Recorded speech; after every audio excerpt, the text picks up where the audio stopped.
The average Stanley Steemer franchise reports over $1 million a year in gross sales. The average franchisee takes home less than 15% of that. There is a gap between the number on the brochure and the number on the check, and almost nobody talks about what lives inside that gap.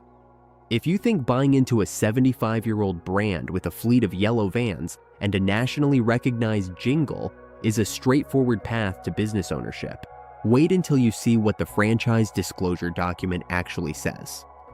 What does it really cost to get inside the system?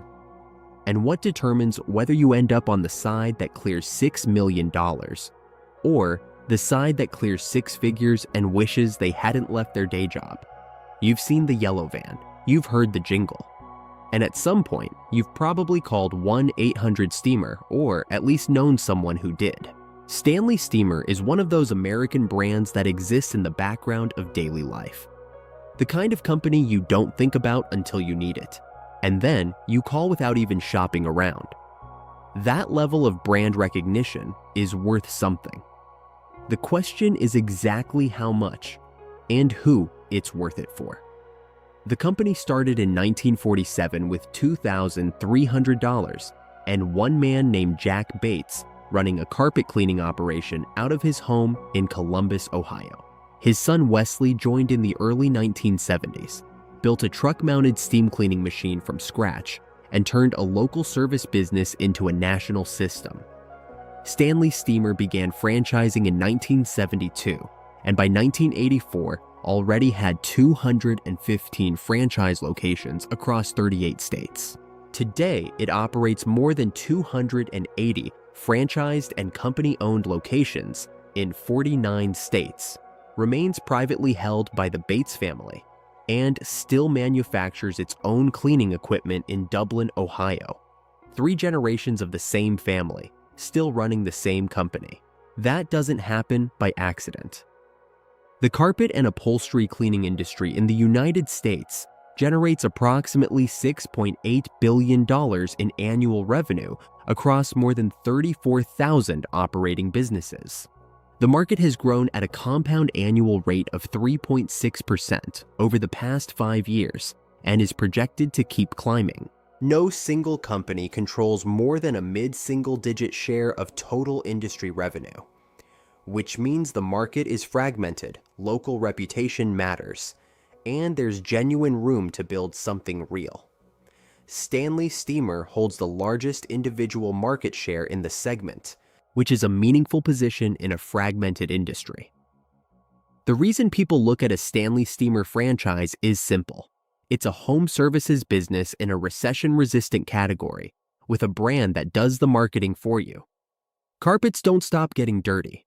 Sofas don't clean themselves. Water damage doesn't wait for a convenient time. The question isn't whether the demand is there. The question is what it actually costs to get in and what's left after everything comes out. Getting into a Stanley Steemer franchise starts with a check.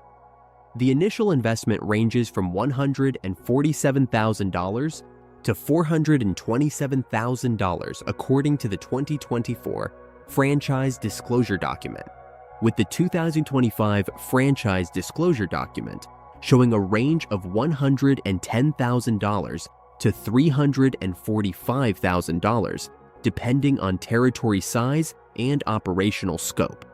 That spread exists because the franchise fee alone is calculated based on population, approximately $20,000 for every 100,000 residents in your territory, with a typical range of $20,000 to $100,000.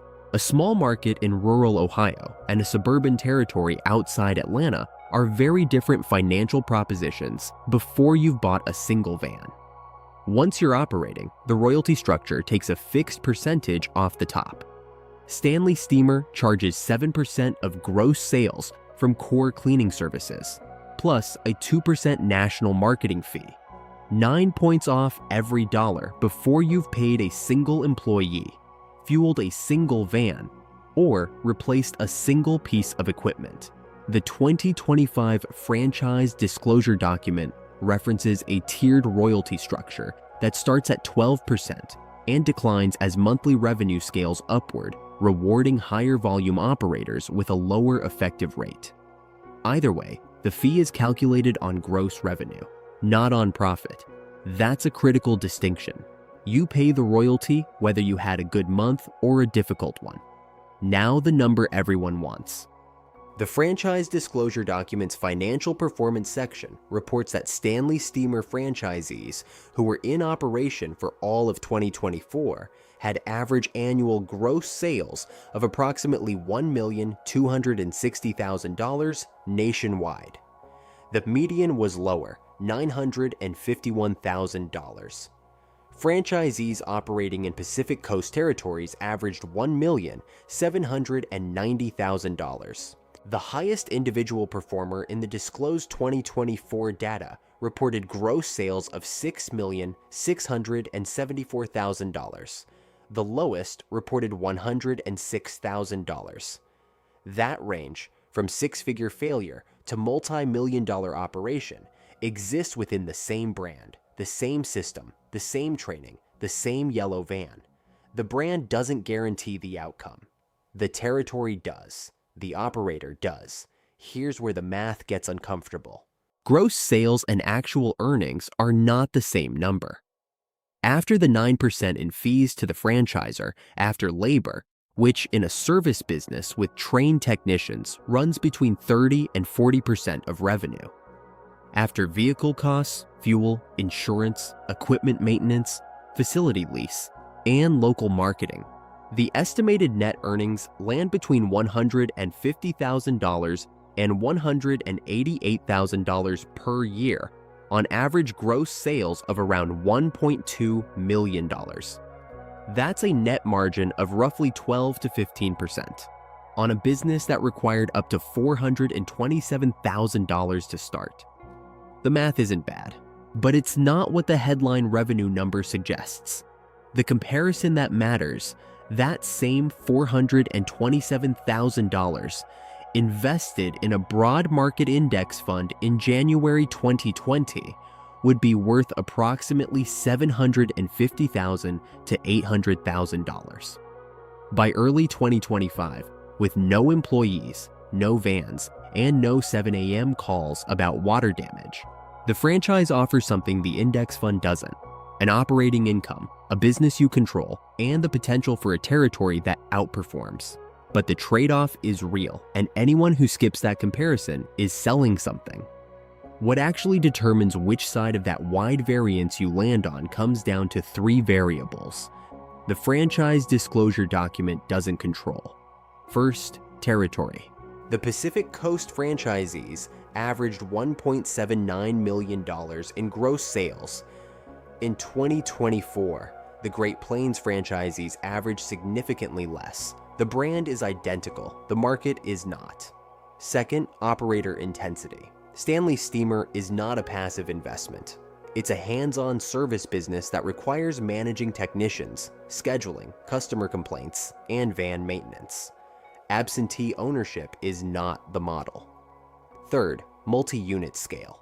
The operator who reported $6.67 million in gross sales is almost certainly running multiple territories under the same franchise umbrella. The franchise system is designed so that the real wealth is built by operators who expand, not by operators who stop at one territory. The home services sector is one of the most consistently durable business categories in the American economy. Carpet cleaning, air duct cleaning, water damage restoration. These aren't discretionary purchases in the same way a restaurant meal or a clothing item is. When a pipe bursts at 2 in the morning, the customer isn't shopping around. They're calling the number they recognize. Stanley Steemer built that recognition over 75 years and 49 states. And that brand equity is a real asset that a franchise operator buys into at the moment they sign the agreement. The carpet cleaning industry in the United States is projected to grow from approximately $6.8 billion in 2024 to $7 billion in 2025 and continue expanding at 3.6% annually through the end of the decade. The underlying demand is not going away. There are two realistic scenarios for the decade ahead. In the first scenario, the consolidation trend in home services franchising accelerates. Private equity has been systematically rolling up regional service businesses across heating, cooling, plumbing, pest control, and cleaning throughout the 2020s. The franchise model that made Stanley Steemer dominant in carpet cleaning is increasingly the same model being used by better capitalized competitors with more aggressive territorial expansion. An operator who enters a Stanley Steemer franchise today in a strong territory builds their customer base and operates efficiently over 5 to 7 years, exits with a saleable asset, a business with recurring revenue, an established route, and a recognizable brand. That exit value, combined with the accumulated operating income, is where the real return on the initial investment gets realized. In the second scenario, the variables that made the low performers report $95,000 in annual gross sales, a bad territory, an undercapitalized start, an operator who misjudged the labor intensity of the business, catch up with operators who entered without doing the math. The franchise disclosure document discloses the range precisely because the range is real. A franchise that generates $106,000 in gross sales, minus royalties, minus labor, minus fuel and vehicle costs, isn't a business. It's a job that pays less than the job the operator probably left to start it. The honest conclusion is this: a Stanley Steemer franchise is not a passive income vehicle. It's not a get-rich-quick opportunity. And the $1.2 million average revenue figure that gets quoted in franchise brochures is a gross number, not a net number. And it hides a median that is $250,000 lower than the average and a bottom quartile that should make any serious buyer pause. What it is, when the territory is right, when the operator is engaged, and when the business is run with attention to labor efficiency and customer retention, is a durable, recession-resistant service business with one of the most recognized brands in its category, a built-in support system, and a ceiling that scales with how many territories an operator is willing to run. You're not buying a carpet cleaning company. You're buying a territory, a system, and a yellow van that people already trust. What you do with that trust is the variable the franchise disclosure document can't disclose, and the one that determines everything.